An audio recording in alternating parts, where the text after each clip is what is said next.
So a point in this Leafs team that we're debating, Ray, is obviously what's wrong with the power play. And I threw it out there, just talking to people around the rink, people who know the game better than me, the idea that maybe they're overanalyzing it, right? It's paralysis by analysis. It seems like it's really stagnant.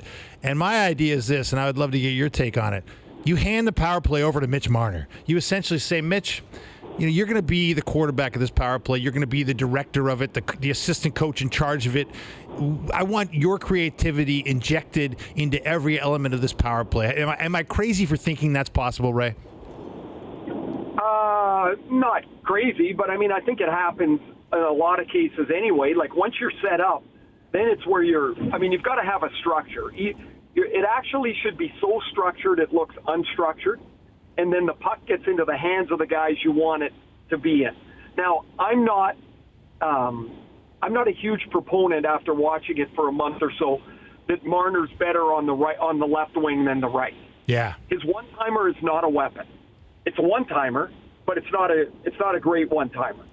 And Matthews can shoot the puck from outside the rink, inside the rink. It doesn't matter where he is. I don't know that they have to be locked into those guys on those opposite sides. Like if it's not working, say you set up once or twice and it doesn't work, then the next time you go down, you can communicate on the ice. Just flip sides.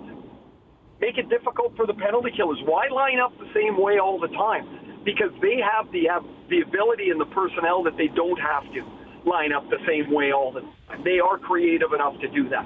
The other thing that I think is a factor is John Tavares is a net front power play specialist. Man, he's done that his whole career. Now he's out in the slot, and I think he can be effective there too, but you take away part of his strength, which is around the net. It's getting to rebounds. It's tipping pucks. It's finding a rebound and a loose chance that nobody else seems to be able to find. But when you move him back out, which is where they used to have Kadri, but of course they don't have him now, it seems like they're like, okay, this is the best place he could be for the power play we have. I think he's better closer to the net. The other thing is when your power play is running its head against the wall like it is now, what's wrong with putting Tyson Barrie with that first unit? Yeah. Guys, he's been a debacle by Tyson standards so far this year. So I've known Tyson for a long time. He's a BC kid. I've watched him play since he's a little kid. Basically, the way he's playing right now, it's like he's taken half of his toolbox and thrown it in the garbage can. He doesn't use it. He's a power play guy. Last year he had 25 power play points in Colorado. And now he never gets on the power play. I get Morgan Riley's there, but it's not working right now. What's wrong with changing it up? Nothing. You've got a guy in Barrie who can run a power play, who has run a power play, who might be able to inject a little bit of life. And while you're injecting some life, maybe you snap him out of the doldrums a little bit. Yeah, I agree with you totally. I mean, especially since, Ray, Morgan Riley, he's missed 5 of the last 7 practices. He's clearly dealing with some sort of health issue that he's not disclosing, but he's not up to par to go practice on a regular basis. And yet you're playing him first power play. You're playing him first penalty kill. And you're playing him more minutes than anybody on the team. It wouldn't hurt to lower his workload, even if it is just a minute or 2 on the power play, would it? No, it wouldn't. And it's not like you're diminishing his stature on the team or you're taking something away and saying, you're no good, this guy's better. That's not the case. You've got a power play that's, 2 for 29, and you've got to make some changes.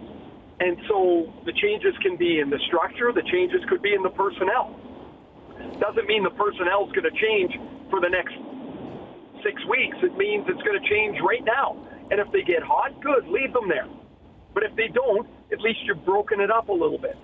Well, Tyson Barrie, I think, is a perfect example of maybe the disconnect between what Kyle Dubas wants to see his team play like or look like or might envision, and maybe what Babcock wants to see his team look like. And what I mean by that is, I'm sure Barrie, for starters, there's a lifestyle issue here. I mean, he's a human being. He didn't want to be traded from Colorado. No. That's all he's ever known. We talked constantly all summer. Kadri's heartbroken that he's going the other way. That was a two-way street. Yeah. Barrie didn't want to come here, but he did. At some point, you got to snap out of it and play and perform, and it's a contract year, so it's in his best interest to get going. But I'm sure Babcock, and I'm sure he's aware of it, defensively, this team has not been very good. And he comes in as like the main piece of defensive turnover. Yes, Cody Cece's a part of it. I guess Justin Hall would technically be a part of it. But he might be thinking, man, I got to really shore things up defensively here, where I think Dubas went out and got him to go. Run with it. You know what I mean? Get up ice. Like, he's never in the rush. Ever in the rush. And Brian, last game in the first period, he went, somebody had the puck in the middle of the ice, and he went around the outside and chased down a loose puck. He went way down into their zone. And I was like, finally. Like, he has to play like that if you're going to get the full boat of Tyson Barrie. Because if you're asking him to stand back there and pass the puck and never follow the rush, then you've acquired the wrong guy. right. You could have acquired somebody else to do that. Barrie's strength is he's bold. He can shoot the puck. He can jump into the rush. He can lead the rush. But if he's never on the power play as well, then you're taking away some of his greatest strengths. And everybody's got to fit. I get that. But you're taking away what makes Barrie the player that you were so intrigued about. Yeah, no doubt about it. No doubt about it, Ray. I mean, but just in terms of, your experience playing, in the league, Ray, and the idea that the game can be overcoached and you can overanalyze something that should be quite simple. They've got four skaters on the ice. We've got 5 skaters on the ice. Let's score a goal. With the guys as talented as the Leafs roll out there, it seems like it should be simpler, right? And yet it seems as though they fall into these patterns that are awfully predictable and not particularly effective. Well, last year's power play fizzled after an amazing start to the year. I think there is certainly a thought that, this is, they're paralyzed by analysis here, that they're not as free, or they don't attack as aggressively as they probably should. I really believe the sides for Marner and Matthews are a concern. Like, for me, it would be. And I don't know why you can't switch in the middle of a power play. They can figure it out. Like, honestly, all you have to do is just yell once as you come into the zone, and the guy will skate over them. Like, right. It's not that hard. And then if you look at making a change to your personnel a little bit, then maybe you've got something else to go on. So I look, 2 for 29. I don't think they have to be.